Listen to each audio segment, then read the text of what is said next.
Yeah, very pleased with our defensive effort today. Very resilient. Defended very, very well as a collective, really, as a team, all the way through.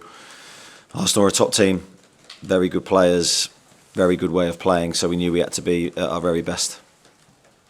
Could you have thought something? I mean, you sort of, had chances, didn't you? Yeah, I'd probably say that our overall game with the ball was slightly off today, but I think that's due to how Arsenal play, and we had spells where we didn't have the ball for long periods of time, and I think that just mentally fatigues you. So then when we did have the ball, we probably weren't at our best on the counter-attack. We probably a little bit loose with the ball at times, and that induced more pressure. So that's where the defensive effort was first class. Jordan. A clean sheet there, that was the first time that Arsenal haven't scored this season against. What does that say about your side in terms of the defensive unit that you've currently got at the moment, because it is the best in the division? Yes, functioning very well. I think, as I say, it's not just down to the goalkeeper and the back four, although they will quite rightly get a lot of credit. I think the team protected them very well today. But I think the most pleasing thing is I don't think Arsenal had many clear-cut chances. There was one at the end, and Nick's done very well to save with his feet.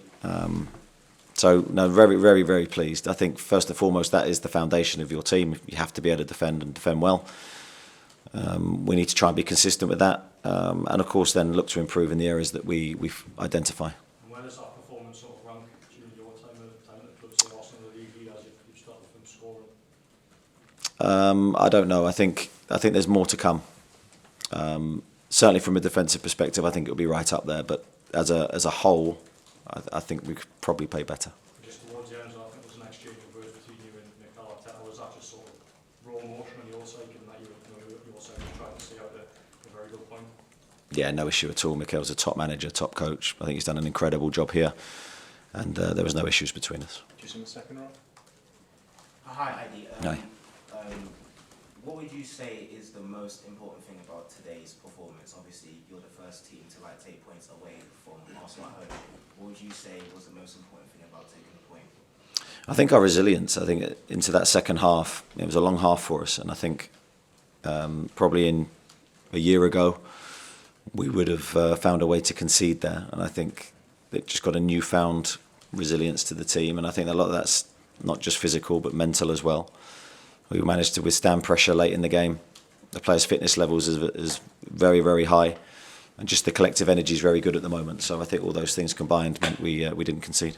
Okay, front row. Eddie, there was a lot of tension on the pitch, a lot of fractious challenges, and also a lot of fractious exchanges on the touchline. Was that a tactic that you guys wanted to employ to rile Arsenal? Did you sense that was the way you could get at them? No, not at all. I think both teams were the same. I don't think it was any intention from us to do that. I think there's moments in the game where you want to slow the game down. There's moments when you want to speed it up. I felt we were very good with our game management today. I think you have to be against a team like Arsenal. Okay, on the front as well. Hi, Eddie. Mikel Arteta described the two penalties Arsenal weren't given as scandalous. If those had involved your side, if your side had been attacking and Arsenal defending, would you have expected them to be given? Well, I don't actually remember the first one, so I can't give you a comment on that. The handball, look, I think if it was the other way around, I'd be shouting for it. Probably not with the belief that it should be given, because I think the distance is too tight. And I don't think Jacob's arm is aloft. I think it's by his side. So for me, that shouldn't be a penalty. Okay, second row again, in the end? No? Okay. In the middle? Hi, looking at the whole season so far, it does exceed your expectation. What do you think is the ceiling for the team moving forward? A difficult question, because we don't really start the season having an expectation. We just have tried to attack each game and give it our best to try and win it, and that included today. We came here to win today. So our preparation's been very, very good, I believe. I think the players have really taken to what we've asked them to do. The collective spirit's been very high, and we're just trying to roll from game to game, giving everything we can to do the club proud. Okay. Miles? You had Martin Dubravka on the bench today. Could you just explain the recall, and also if there's an update on Carrius and his contract? No update on Lloris. Martin's situation is that he wanted to come back, and we were delighted to welcome him back. There was never an issue between me and Martin. He's a top goalkeeper, and delighted to welcome him back to the squad. And also, do you have an update on Isaak and his He's doing well. He's getting closer, and that's all I can update you with.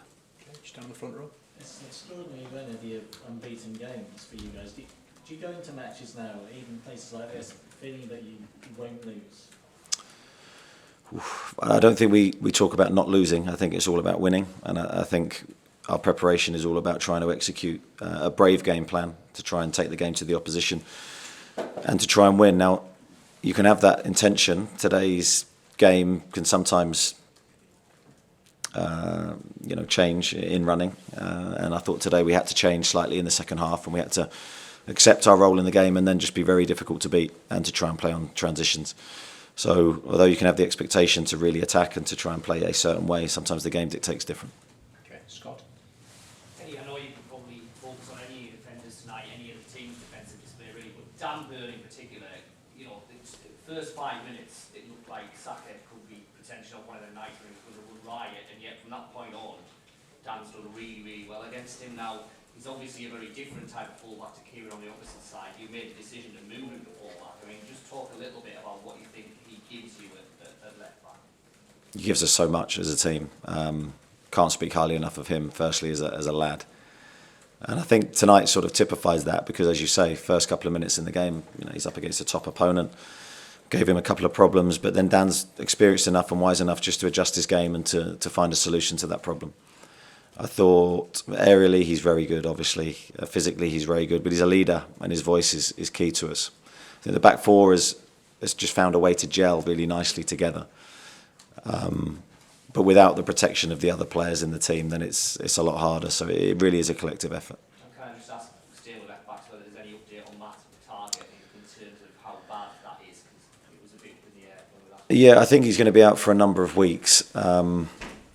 It's a nasty injury. I would say the name of it, but I can't pronounce it. So, but it is a nasty injury. So, probably a minimum of a month, possibly more. Okay, just across in the aisle. There's not many. There's not many defenders that have really stopped Gabriel Martinelli this season. How impressed was you with Kieran Trippier? Because it was a really good battle throughout the game. How impressed was you with Kieran today? Yeah, very good point. I thought Kieran was excellent today, but he needed to be. He's up against one of the best wingers in the Premier League. Very, very smart player, very clever. And Kieran had to adapt his game, but a very, very good performance from him. And I think that was a key battle in the game, and I can't praise Kieran enough. And was that something you maybe identified before the game to maybe double up in a way with Gabriel Martinelli? I think there's a lot of areas of the Arsenal team that you need to identify. I don't think there's just one area. I think when you play against the elite teams, which Arsenal are, they've got threats all over the pitch. So it really was, identifying the threats, trying to deal with them, but also giving the players enough belief that we could win the game ourselves. Okay, just on that side. Yeah. Hi, this is Simon from BN Sports. Cristiano Ronaldo was unveiled to Saudi side of Nasser today, and there is some reports circulation in Europe that he might be loaned to Newcastle if you make the Champions League next season. Any comments on that? Yeah, that's not correct. Okay, any more? Okay, thanks everyone. Thank you. Thank you. Cheers, thanks very much.